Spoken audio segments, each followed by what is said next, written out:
What is going on, everyone? Welcome back to another edition of the Breakdown Sportscast. I'm your good friend and host, Kory Willis. I hope everyone out there is doing well on a Monday. Hope you guys enjoyed the weekend, got a chance to watch a little football out there, and got a chance to see a lot of your favorite players out there win some nice, prestigious hardware out there that represents college football. So overall, guys, I hope you all out there are doing well. As always, guys, we appreciate you all listening in to the podcast. You know where to find us. We're on many different streaming platforms, such as Spotify, Apple Podcasts, YouTube, Amazon Music, and Amazon Audible, iHeartRadio, and many other streaming platforms out there. So, as always, guys, we appreciate you all listening in to the show. Feel free to like, comment, and subscribe to the show. It's definitely important for us. It helps us know what we're doing on the podcast and how we can improve the podcast for you guys in the future. So, as always, we very much appreciate you guys' support. Now, as always, guys, you know who I'm with. I'm with my good friend and co-host. He is Chris Bolton. Chris, what's going on, man? Nothing much, man. Feeling good. Hopefully everybody, your favorite school, found some gems in the transfer portal. It's been the Wild Wild West this last week, and the craziness is only going to continue into the playoffs. But yes, I'm feeling good, Kory. That's good. Yeah, man. It's been a wild week or so, Chris, since the portal opened up. And I mean, this was one of the things we knew that this was going to happen, of course, but hey, it's one of those things where college football is definitely taking a huge turn in terms of what we can do with NIL now. Some people may like it, some people may not like it as much, but it's definitely where we're at now. Yeah, man, it's this is the new era, and the bag man is announced, and there's a name to it. There's a collective. There's no more waking up one morning and you open your front door and you see some random pile of money. It's actually the McDonald's bag. Yeah. There's actually sponsorships behind the money now. It's not as fun as it used to be, Kory, but it's still fun to see where some of these guys wind up and visualize the impact that they can have at some of these schools, because there's some players, some movement that's taking place, and we're going to get into it, where you thought they were a name before. Some of these guys are really going to break out at some of the places they have transferred to now. So it's going to be even crazier 2025 college football season. Yeah, you're absolutely right, Chris. And we're definitely gonna break it all down for you all and kind of talk about it. Of course, it's a lot of big news going on with the transfer portal being open, Chris. But before we delve into the transfer portal, we have to go ahead and give a shout out to Travis Hunter from Colorado. He is your new Heisman Trophy winner in 2024, Chris. What are your thoughts about Travis Hunter winning the Heisman Trophy Award? I think the popular vote did come to Ashton Gianti. We've talked about him numerous times on this show from Boise State. He had an exceptional year. But what are your thoughts about Travis Hunter winning the Heisman, Chris, and being that beacon of hope for Coach Prime in Colorado in terms of making stars? Yeah, no, I have zero problems with him winning the Heisman, and honestly, I think as time continues and these awards as they age, it was the right choice. I think it will age gracefully. Well, we've watched college football all of our lives. We've seen great running backs come through. There's been plenty of times and opportunities where guys have great stats, and they didn't get the Heisman as running backs. And maybe there's a little bias in those situations, but in this one, we saw a generational talent be dominant on both sides of the football, offense and defense, and show how great of a wide receiver he is, and even more so how locked down of a corner he is. People weren't even trying to challenge him. You can't get interceptions when people ain't passing the ball your way. you know, I mean, that's just the reality of it. And Travis Hunter is that guy. And I'm sure you're familiar with. Remember, Chris Gamble from Ohio State, early 2000s. He was somebody that played both ways. And he was a good player. We were able to see a Chris Gamble 3.0. Like, Chris Gamble was a good player in his own right, but he was nothing like this. We get to see somebody just stamp their impact throughout college football games during his whole time at Colorado, and even more so this season as they went on to win 9 football games. I mean, it's an incredible rebuild and turnaround, and help leading it is Travis Hunter. And so for him to get this Heisman, I think is the cherry on top of the season for him in Colorado football, and was the right choice in my eyes. No, you're absolutely right, Chris. I mean, what an exceptional player that we've seen, from Travis Hunter, and I mean, he's going to do, a team wonders in the NFL once he he steps into one of those teams' facilities. But in terms of what he brought to college football, we haven't seen a player like this in quite some time. And I know, like, yeah, you mentioned like gambling. I mean, to his own right, he was a really good player. But something about Travis Hunter in terms of just, he's just a very likable guy, on top of a very, very good football player.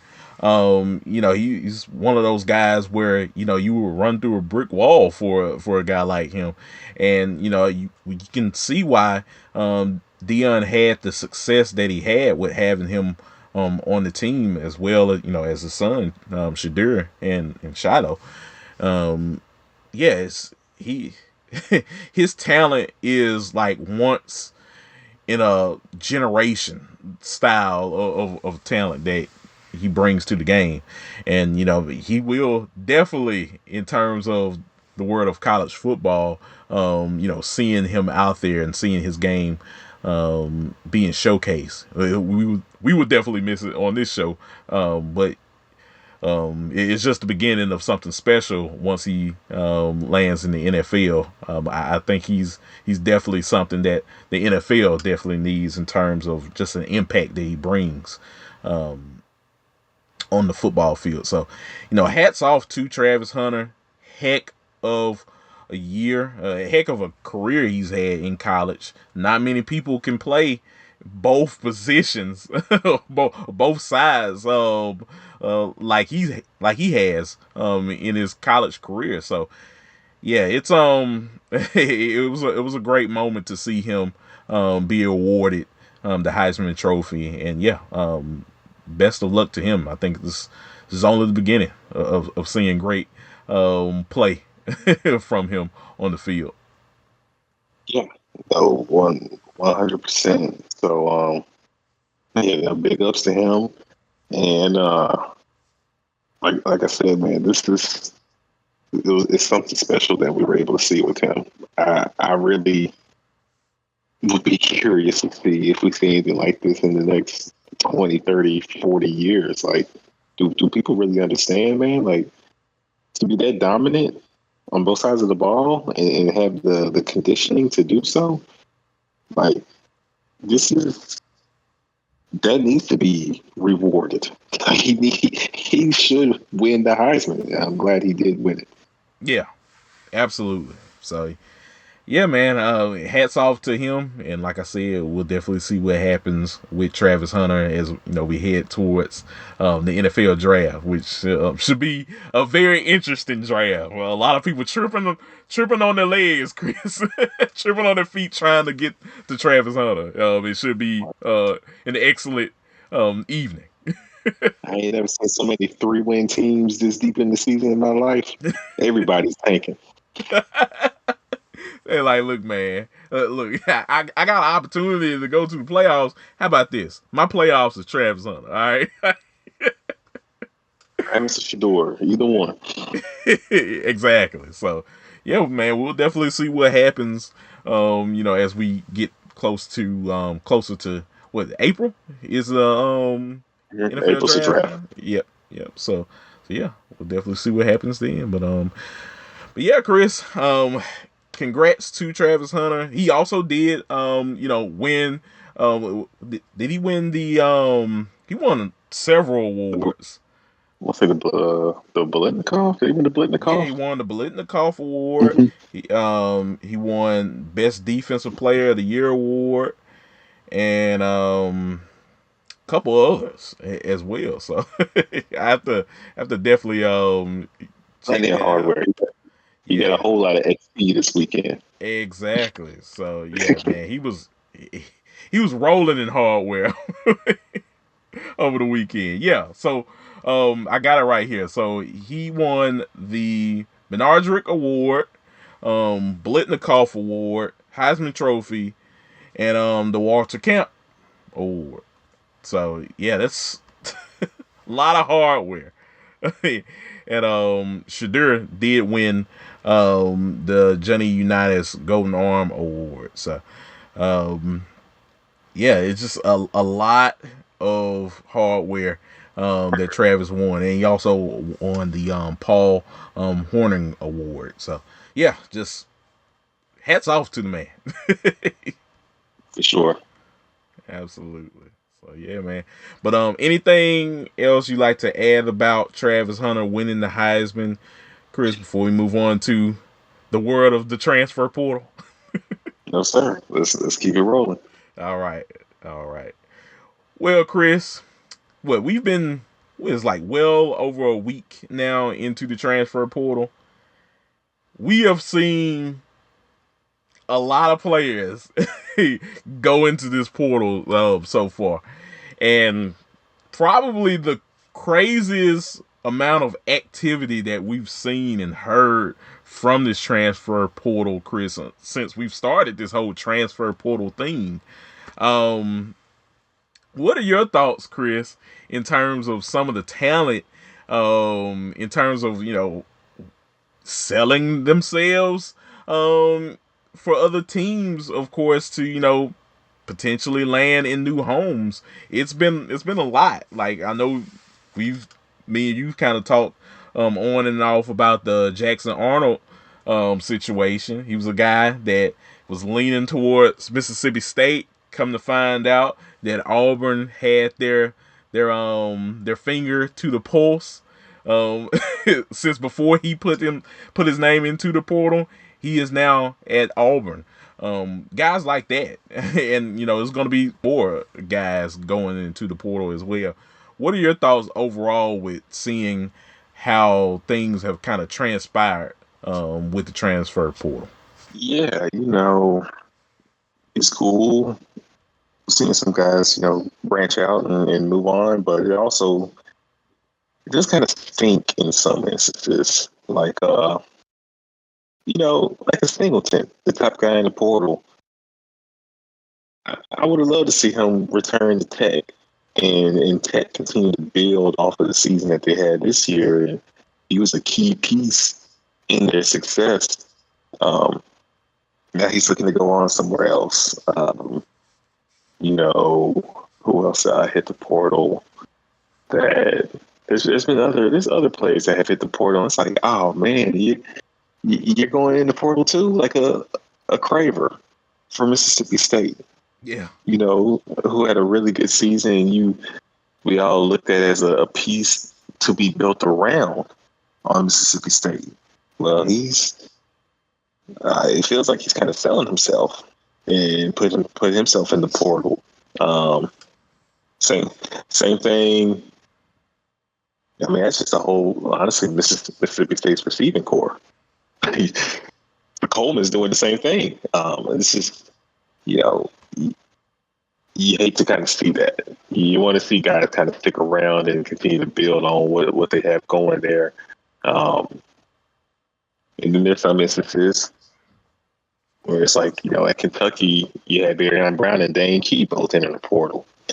Those guys are really talented players, and they were underutilized at Kentucky. So you can understand why they would hit the portal. And Barryon's going to LSU, and we'll see where Dane winds up. But those are some playmakers. I think those are guys that can have instant impact. So it's a mix of both. Is kind of how I'm feeling when it comes to the portal right now, Kory. No, you're absolutely right, Chris. I mean, I'm looking at a guy right now in KC Concepcion that he arguably could have put his name in the pot as the best wide receiver of this season, or one of them. He's a guy that put his name in the pot, potentially leaving NC State. Where does he go? Where does he land? Who is his new home? And there's probably a lot of teams out there jockeying for a position and trying to get a big playmaker like Concepcion. I don't blame him at all.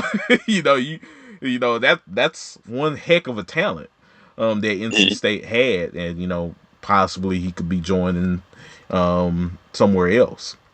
Micah Hudson now at A&M. That's definitely a big boost for the Aggies in terms of their receiver position. A team that already had some decent receivers already. It's going to be interesting to see how they utilize Micah Hudson, because you can make an argument that we didn't really see enough of him when he was at Texas Tech. I know a lot of fans down there in Lubbock wanted to see more of Micah Hudson, but he's not going to be a part of that team anymore. Now A&M has an opportunity to showcase that talent, showcase why a guy like Micah Hudson was one of the top wide receiver in his class at the time. So this transfer portal craziness now, Chris, just brings all kinds of just I guess plug and play scenarios, pie in the sky kinds of conversations now that we can really take on and try to figure out in terms of who's going to be a really good team and who's maybe needs to get a little bit more out of their talent. I mean, who knows? Because you never know. You see a lot of these guys go into the portal. Sometimes they don't produce as much, and that does leave questions. But you are kind of jockeying for that star rating that they had maybe in high school or so. So you're trying to get something out of a lot of these guys that you didn't really see previously. So it's going to be interesting to see what happens. Oh, yeah. It definitely is. It definitely is. I mean, there's been some teams that have made some splash moves already in the portal. We've seen Auburn, lock up a Jackson Arnold. I think that's a really good get for an Auburn as you allow Deuce to develop. There's not pressure on Deuce to start day one. More than likely, I think Jackson Arnold will be the guy there this season. And honestly, with his talent, he was in the worst situation possible. It seemed like that Oklahoma. To be honest, the team was never healthy. The offensive line was already a question mark. We highlighted that heading into the season, that Oklahoma's offensive line is very suspect. The receivers were banged up throughout the season. Jackson Arnold was dealt a raw hand. And the play caller like Hugh Freeze and what he brings to the table offensively throughout the years, where we are well aware of. And I think Auburn's going to have some really good talent. If they can block for him, I think Jackson Arnold could be in a really good situation. So that's a move to be keep an eye on to see how that plays out. And then also, like I mentioned, the Barryon Brown at LSU. I know a lot of people think Barryon is just fast. Barryon is legit, and Nuss is coming back, and I think LSU was really they're cooking. You might have missed out in recruiting and bringing in Bryce Underwood and some other guys flipping on you last minute, but LSU is making moves in this transfer portal to set themselves up to win the SEC next year, not just compete. They are setting themselves up to be the team in the SEC next year, Kory. And look, with the pressure that's going on right now with Brian Kelly and the LSU audience, he needs to get these big splashes in. You already lost the top quarterback of this year's class. You need to kind of settle things down by getting some dynamic talent out there. And I know a lot of people are saying, well, we don't have the quarterback per se. Well, you never know what might happen in the spring. Michael Van Buren's there now. He might become the guy. He might become the guy that pushes Nussmeier into playing better. Who knows? So, that and if Nuss doesn't play well, they will make that move because, like you said, Brian Kelly has to win next season. Yeah, I think next season, Chris, me and you've kind of talked about it, of course, on this show and in private. Next year is going to be a big year for Brian Kelly. He has to get over the hump. He has to beat the teams that he needs to beat, and he has to make a run for the college football playoff. Mm-hmm. Anything short of that is a failure at LSU. We know how LSU fans can be, Chris. They're very uptight. They're almost like the fan base in Columbus, Ohio. They have aspirations of winning national championships just as much as they do. And when they're around, when someone like LSU is around, Alabama and Texas and Georgia, seeing these teams win big games, get great talent, they want a piece of that pie too. So it starts with getting top talent in the transfer portal for LSU.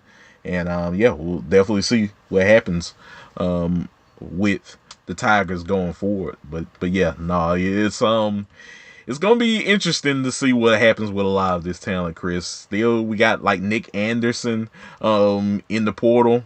I haven't really heard too much about that situation. I know we'll definitely kind of break it down as we get a little bit more information. Justice Haynes, Chris, running back from Alabama, he entered his name into the transfer portal a couple of days ago. That's big for the Crimson Tide if they're trying to to build on to that running back room for next season. What are you looking at in terms of Alabama in the transfer portal? Because there are a couple guys that have put their names into the list for the Crimson Tide. What do you think they're going to have to do going forward in terms of not being behind? Yeah, they're going to have to go more on offense.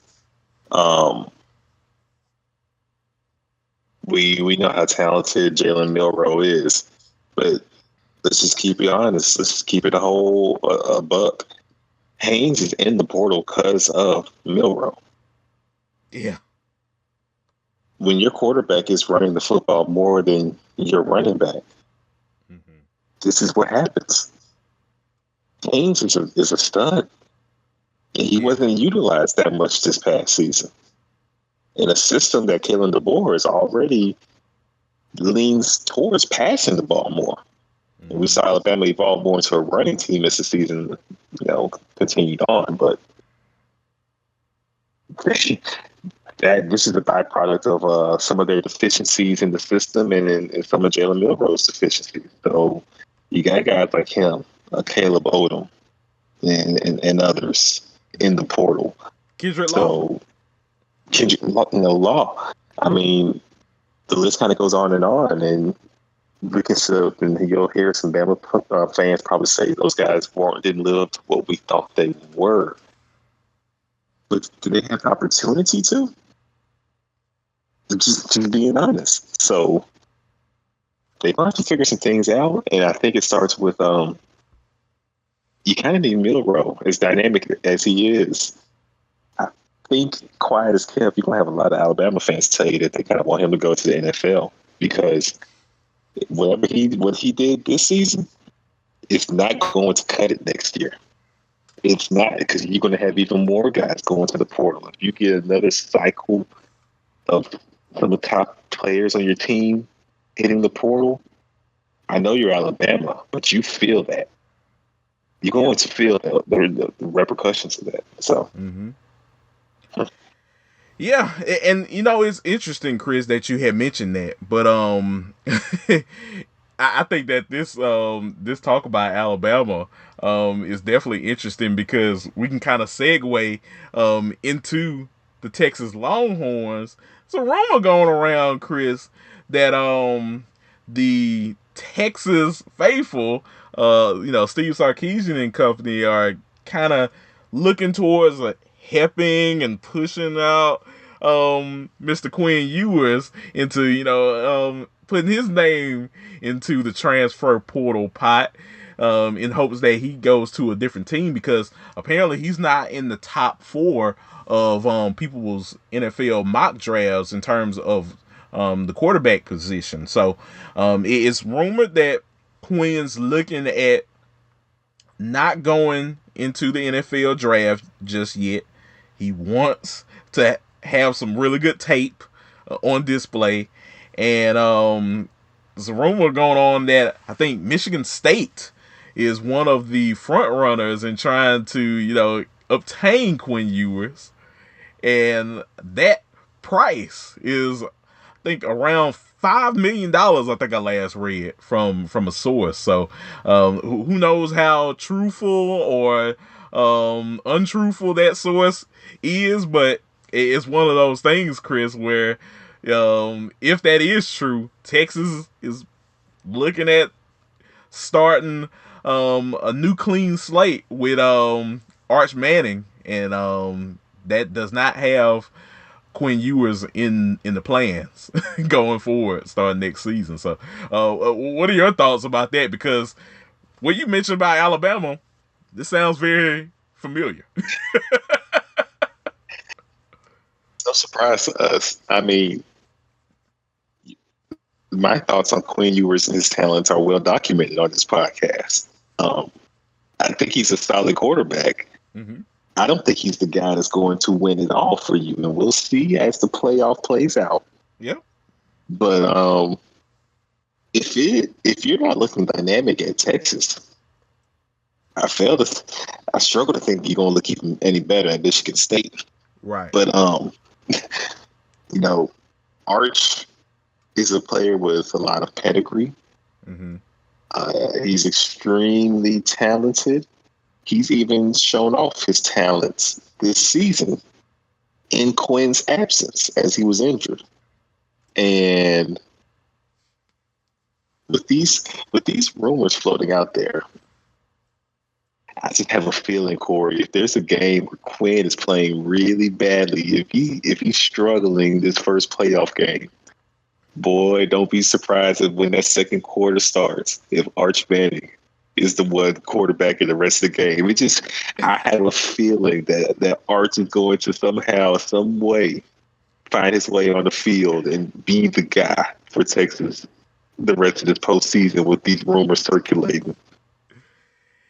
Hey, look, that is the tornado that is the transfer portal mixed in with the 12-team playoff now, Chris. Like, these things go hand in hand now. And if a school doesn't feel like you're the guy anymore and they have a guy that's just waiting and is capable of winning you ball games, like, why not? Why not? Why not pull the Yu-Gi-Oh card out? Put it on the table. Sark is a Nick Saban disciple. Yeah. We saw him make the move. Like Jalen, you're going to fit it out the rest of this game, player. It's Tua time. So don't think Sark wouldn't make that move if he doesn't have to, because he will. Yeah, he's done it before, and what's stopping him from doing it again? I definitely agree with what you're saying, Chris. And yeah, I think if these rumors are true, I could see the reasoning why Texas would want to move on. I can see a reason why Sark is ready to move on from Quinn Ewers. And they giving Quinn his bag, and they ain't paying him all this money to sit on the bench. Yeah. I mean, they giving Arch this money. They giving Arch this money to sit on the bench. He's a multi-million-dollar guy for a reason. Exactly. So yeah, man, I definitely think that there could be some validity to all of this. That that a lot of the powers that be are looking at moving forward with Arch Manning as their quarterback. You didn't get a guy like Arch Manning if you wasn't looking to play him in big games sooner or later. This is the point in time where you can do that. And Arch is going to be a junior next season, and you think he's about to? Yeah. Am I not mistaken? Yeah, this was his sophomore year, right? Exactly. Yeah, sophomore year. That boy, you think they're finna continue to pay him to be the backup? Oh no, this is it's his time. Yeah. His time is now. Yeah. Like John Cena. His time is now. Oh man. He about to show seriously up, though. like John Cena 2008 Royal Rumble.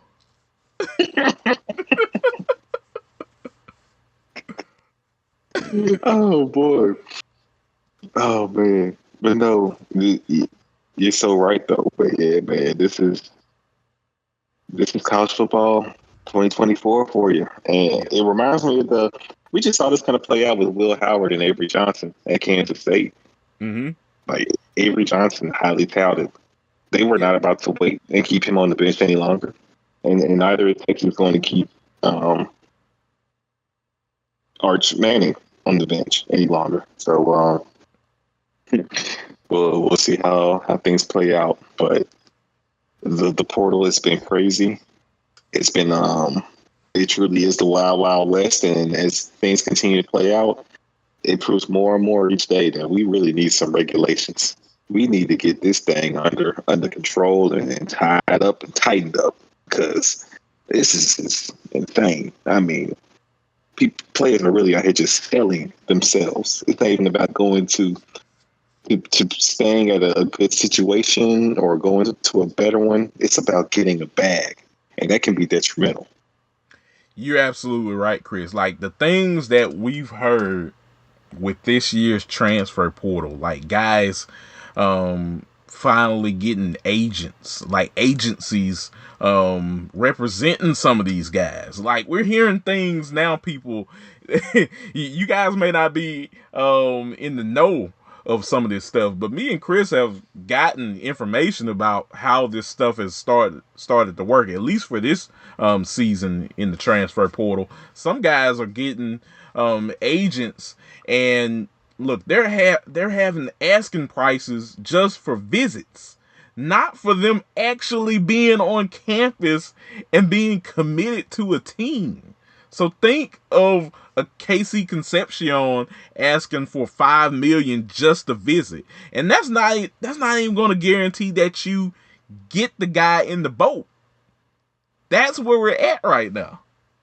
So yeah, it's nasty work. I mean, yeah, man, I get it if you just need an opportunity to get on the field, but some of these players, man, like, you're in a good situation. Like, I know State struggle, but Coleman needs to stay at State. Yeah, Craver needs to stay at State. Those guys need to stay. Like, Craver's gonna mess around and get lost in the fold and end up like some other players that have transferred out of Mississippi State and gone elsewhere, and you don't get the opportunity that you expected, or people end up calling you a bust. I hope that doesn't happen to him, but I think some of these guys need to stick around and stick it out in some of their schools, because the grass ain't always greener on the other side. No, I agree with you. I definitely agree with you, Chris. To Coleman's defense, a little bit of this was rumored that it was more of a family thing. You know, him having family in Missouri, they wanted to see him play and have that ease of access more to see him play. So that's one of the reasons. We'll get y'all flew out to Starkville. That ain't no problem. Hey, look, I was under the opinion, Chris, that I was like, look, man, look, if you gotta build a lake house somewhere in Starkville and bring the whole family, look, hey, things have got to be done, all right? You know what I'm talking about, Levy? We grew up in the Bagman era. Anything is possible. Okay, exactly. we can figure this out. The KG, anything is possible. Oh man, no, you're absolutely right, Chris. Man, I thought that was, somewhat of an option, but and there was a little bit of a chance that he might tried to make a push to come back. There was a little bit of an opportunity for him to come back to state, but ultimately it did come down to the family wanting to see him play, and that's why he's at Missouri now, and that's pretty much what came down to that decision. As for Craver, I know a lot of him leaving was because of Van Buren. I think it's best for someone like Craver to go back to Mississippi State, because sure, you can go to a different team, but it's nothing like being where you're at and being being around a coaching staff that you're comfortable with, that's comfortable with coaching you and helping you be the best ball player that you can be. Who knows? Maybe he can have a change of heart. One of the biggest things about this, folks, depending on who's your favorite player in the transfer portal, whether they were at your respective school or not, they can always come back. They can't always take their name out of the transfer portal. So always look at that as a potential win in terms of this whole transfer portal phenomenon, I should say. So, right. So yeah, man, it's a lot. Definitely need some regulation into this thing, Chris, because my goodness, like I thought it couldn't get any worse until I started getting updates about how guys were selling themselves to different teams in terms of getting visits and potentially getting the bag to transfer to different schools. This has become a mess, and I guess the house settlement can't get here fast enough. That's all I can say. House settlement can't get here fast enough. And brother, you are not lying one bit. So we'll see how all this continues to play out. But yeah, man, this how things are in 2024. I guarantee it will not be like this in 2028. Definitely not in 2034. A whole 10 years from now, it's going to be way different. But we have some changes coming, that are imminent. When it comes to the portal, when it comes to the playoff, things are going to change here real soon, by 2026. So stay tuned. Absolutely. So yeah, man, it's gonna be interesting to see what happens during the rest of this transfer portal season, and what happens with the House settlement as well. But I'm all looking forward to seeing what takes shape for sure. So yeah, Chris, man. Before we get out of here, I know later in the week we'll definitely have a show. We'll try to do a show on Thursday for everyone. The show will be aired on Friday, but we'll definitely record on Thursday for that Friday show to kind of go over some of the first round playoff games, kind of get our thoughts on those games, and see where what happens during the first round of the college football playoff. A lot of great games, so I think everyone will be interested in that. But before we get out of here, Chris, we did have a few bowl games that did happen, of course, and we did have like FCS playoff games as well. But we'll say Jackson State, shout out to TC and Jackson State. They got the W in the Celebration Bowl over South Carolina State. And, I gotta give Jackson State the props, Chris. Dion's not there anymore, but it's great to see that the foundation that he did lay out, this is a result of that. And Jackson State had a really, really good football team this year. I love their running back, Mulligan. I think this guy deserves an opportunity to head to the NFL draft, go to the combine, pro days, all of that, because I think he definitely has something to offer at that running back position. And I know a lot of teams out in the NFL are looking for some running backs. Mm-hmm. Mm-hmm. Yeah, definitely. Big ups to JSU, man. They're just keeping that thing rolling. Was Prime left the program in a good place. Mm-hmm. And JSU has always been a competitive program and SWAC. They've always had some guys come through and prove to be playmakers on to the next level. Have some gems. And that's just like football in general. But definitely big ups to Jackson State. I don't see them falling off anytime soon. Honestly, this is going to be the norm. Yeah. I think for the next several years, we're gonna start hearing Jackson State be at the upper echelon of HBCU football and FCS football as well. So it's gonna be definitely interesting to see their rise over the years. Mm-hmm. Yeah. But yeah, we definitely had that game, Chris, and we had the Salute to Veterans Bowl on Saturday evening between South Alabama and Western Michigan. South Alabama won the game 30-23, and yeah, South Alabama still has. I think the commentator said they had like a 5-game bowl streak of going to 5 straight bowl games. I can't fully remember, but that does sound about right, because every year we're always seeing a team like South Alabama, represent the Sun Belt, and they're always going to bowl games every year. So, so good program that that we're seeing down there at South Alabama, and and staying consistent. It's always great to see teams like that stay consistent, and yeah, hats off to them. So, we'll definitely see what happens going forward with the Jaguars. But, they got a good football team down there.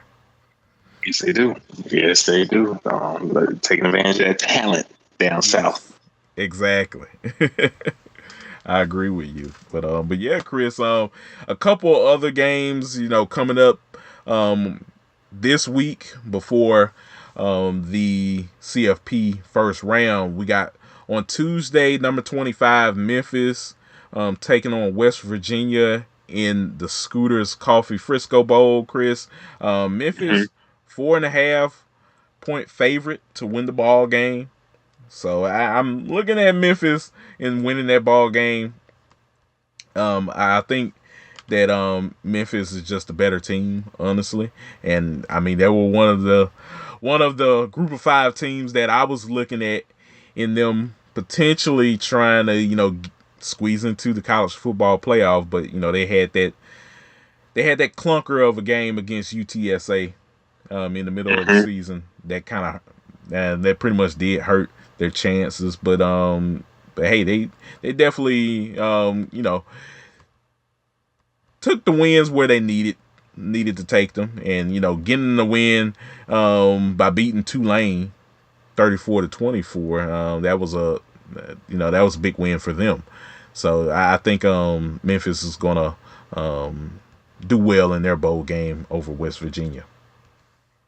I agree. I got the Tigers getting the dub, putting a bow on this season, and it's been a really good year for Memphis, and just riding that momentum from the Tulane win, continue to show off how dominant this offense can be.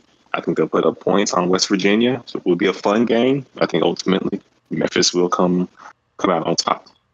Exactly. It'll be presumably Seth Hennigan's last game at Memphis. So I like Seth Hennigan, so I think he's gonna go out with a bang with the Tigers and get that W over the Mountaineers. But yeah, that should be a fun game indeed this Tuesday. On Wednesday we got Western Kentucky taking on James Madison. James Madison, a 6.5 point favorite, Chris.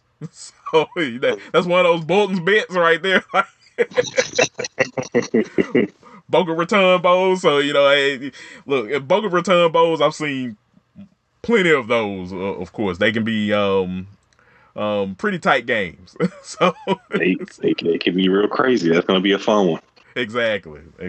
So yeah, we'll definitely see what James Madison does in that game. Number 24 UNLV taking on California in the LA Bowl. Cal 1 point favorite, Chris. Just 1 point. It's basically a pick 'em. Sneaky good game, man. Cal has a team that's been real competitive their first season in the ACC. Yeah. And we know about UNLV and what they bring and what they offer. They have some things going on though. Your coach just left, a new coach coming in. Yeah. It can make things a little tricky when it comes to bowl prep. So that's why the spread is as close as it is, because UNLV during the regular season, I think, would honestly kind of run away with this one. So this will be interesting with everything going on around that program, Kory. Exactly. Dan Mullen coming to town. I saw a picture of him, holding up some In-N-Out burger, Chris. So he's getting excited down there in Vegas. Oh man. Mullen with the In-N-Out. Yes. What a burger's better, but it's Never thought I'd see the day where he would be the coach of the Rebels. Yeah. Kory. We're not talking about the Ole Miss Rebels. Any Mississippi State fans that are listening to this show, we are not talking about those Rebels. We are talking about UNLV. Those Rebels. But yeah, no, that should be very interesting, Chris. I can't wait till next season that we can kind of talk about Dan Mullen down there in Las Vegas. So who knows? He might get an opportunity to squeeze into that 12-team playoff with the Rebels. Right. We'll see. Yeah. So yeah, we'll definitely see. And on Thursday, Chris, we have Georgia Southern taking on Sam Houston State. Georgia Southern is a 6-point favorite in that ball game. They're going to be in the RL Carriers New Orleans Bowl. And before Indiana takes on Notre Dame in the Indiana State Championship, we got 2 other bowls as well. We got Ohio taking on Jacksonville State in the Cure Bowl. Ohio, a 3-point favorite. And our first SEC team that we'll see in bowl season. Florida versus Tulane in the Home Mortgage Gasparilla Bowl. And Florida is a 14-point favorite in that game. So yeah, Chris, should be a fun slate this week as we get closer and closer to the first round of the CFP. But yeah, we'll definitely be talking about it for our show on Friday to get everyone set, get everyone ready to go in terms of what's going to be an interesting weekend of playoff college football. Sure. Well, Chris, don't want to hold you on much longer. I appreciate you, brother, as always, being here on the show with me. Of course. It's always a great time. You know, we're here during the holidays, of course, just watching football with our friends and family. And, yeah, you know, us still getting the opportunity to kind of break things down, of course, for you folks is always fun to us. So, It's just enjoyed it as always, and we'll get back to it as we review the playoffs. Exactly. The inaugural 12-team playoffs. So that will be fun, and I'm sure we'll have some more portal news by the time we record that show as well. Absolutely. I got some portal news as we finish recording the show tonight. Yeah. Just open your phone and you'll see text and updates from all different schools about somebody leaving and somebody getting the bag. Of course, it's just the world we're living in right now, Chris. Exactly. Absolutely, Chris. Well, brother, before we head out of here, outros. Chris, go ahead and let the good people know where they can find you on social media. Yes, sir. You can find me on X at Chris_Bolton_12 and on Instagram at Chris.Bolton _holla at your boy, talking about anything, everything. I mean, college football, NFL, fantasy football, NBA, baseball, wrestling, boxing, UFC. I mean, it just goes on and on and on. So tap in with your boy. Nice. And yeah, folks, you can find me on X as well at Listen to KSW, all one handle. I'm on there talking college football, on professional wrestling, the whole nine. So yeah, definitely follow me on there. But yeah, guys, we appreciate you all listening to the show. As always, feel free to like, comment, and subscribe on many of the platforms that we offer for you guys. It's definitely important for us. It helps us know what we're doing and how we can improve the show for the future for you all. So definitely do that. It's very much appreciated. But as always, guys, we appreciate you all listening to the show. And we'll be back potentially on Friday to talk about the weekend that's going to go on in college football in terms of the first round of the college football playoffs. So be sure to be tuned in to that. But until next time, guys, I'm Kory Willis. He's Chris Bolton. You are listening to the Breakdown Sportscast. We will talk to y'all later. Peace.